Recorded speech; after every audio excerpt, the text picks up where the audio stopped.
Here we go. It is time for another Christmas Doctor Who review.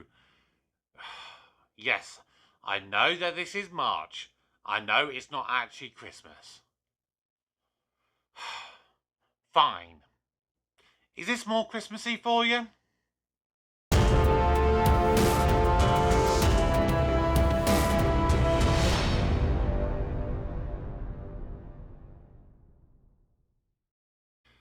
Hello everybody, welcome back to the channel. My name's Kevin, I am a geek. You're watching Kevin the Geek. And yes, it is time for a Doctor Who Christmas review of The Runaway Bride and the introduction to Donna Noble. Before we start, please do smash a like on the video, subscribe to the channel if you are new, and make sure you turn on notifications. Please also drop a comment down below and let me know your thoughts of this episode. And so we pick up right where season 2 left off, where Donna Noble is in the TARDIS in a wedding dress. And I like the fact that you have a cold open that kind of sort of explains, at least from Donna's perspective, how she ended up there. Now, right off the bat, she is very, very Catherine Tate. Now, if you hadn't seen any of the sketches in the Catherine Tate show, you may have not realised that this would probably be the kind of person that she would be in the show. Because pretty much all of the characters that she did within that, you know, when you have Lauren the teenager, or you have the foul-mouthed Nan, they're very abrasive characters. Very unlikable. Ones that you don't want to really associate with. And I think it was quite a refreshing departure from everything that we'd had so far with Rose. Yes, Rose could be a bit harsh at times, but she had a lot of heart to her. And I think they wanted to go with a character that felt very different to Rose. Did they pull it off? I mean, I think they did manage to pull it off in the fact that she was so different that she was considered quite unlikable. And to that point was very shocked when she was announced as coming back as a full-time companion for season 4, but of course that we'll get to at a later point.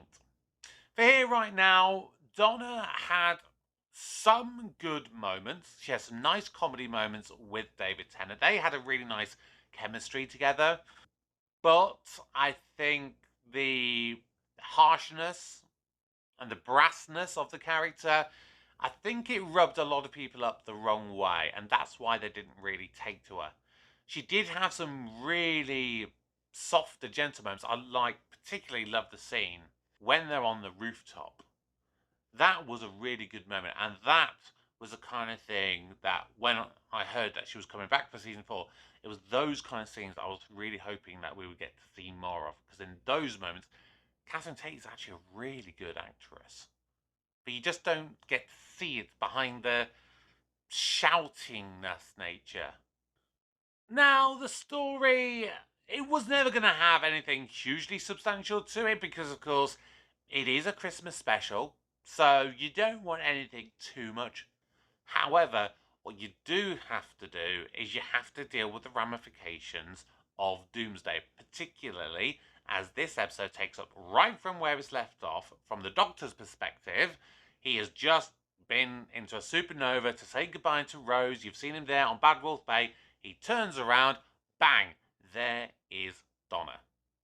So he's hardly had any time to breathe or even grieve, you would say, over the loss of Rose. And Donna kind of helps him come to terms with that and helps him to move on a little bit.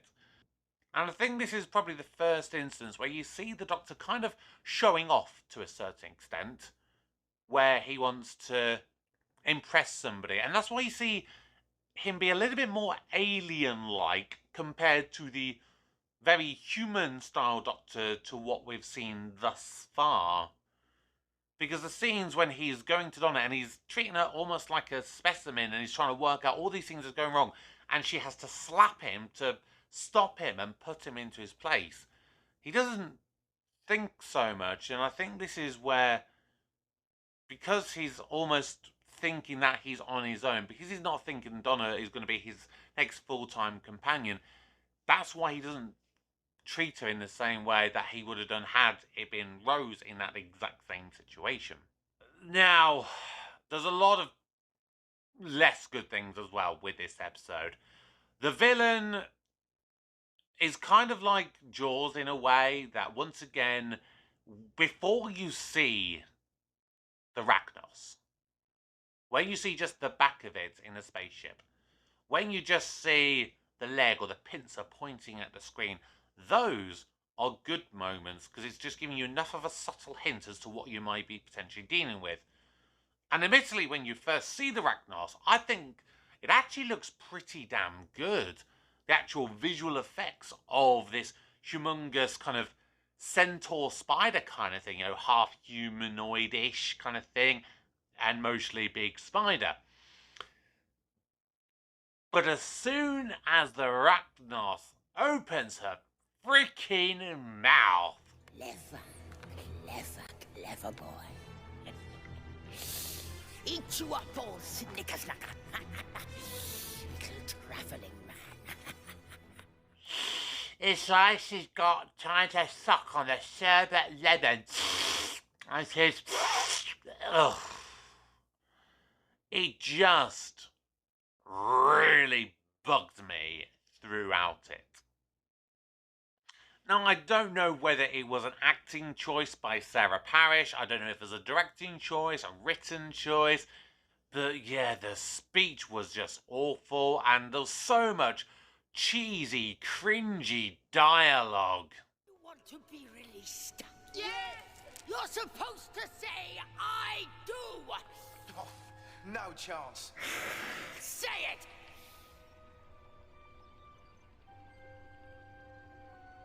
I do. I don't. I don't. The supporting cast weren't much better. Donna's mum was very unlikable. Lance was very unlikable. Donna's dad was quite nice.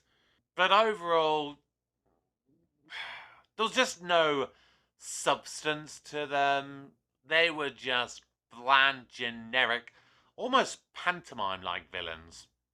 They had some good sets and, kind of visuals and things, but the special effects, particularly the car chase scene, which, as a concept, I like the idea of the car chase scene with the TARDIS and the taxi being driven by the robot Santa, but when you see some really obvious green screen effects with the line screen action, I think because it was so fast-paced, it just detracts a little bit from that scene.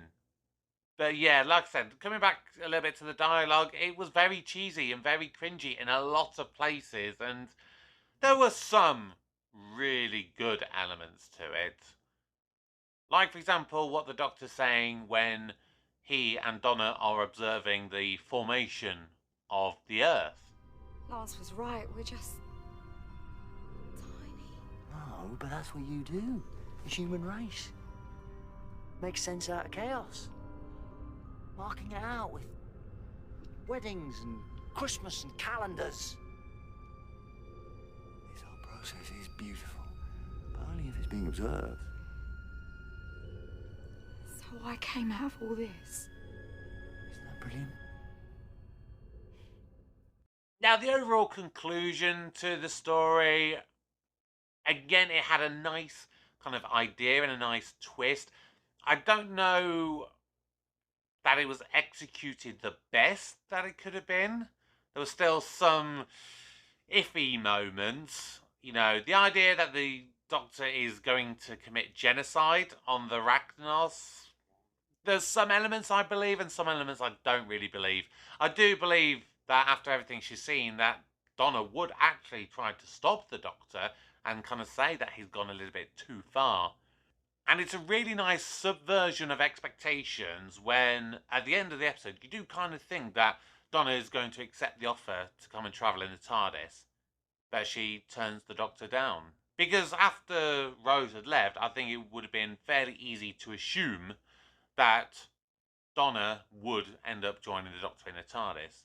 And if I remember correctly, at the time that this was aired, I don't believe that Freema Agyeman had been announced as being the next companion as Martha Jones for season 3. But overall, cheesy episode. It wasn't too bad. But I've got to score it. So if you are new to the channel, I score every Doctor Who episode out of a score of 100 by scoring 10 categories out of 10. So, let's take a look at my scores.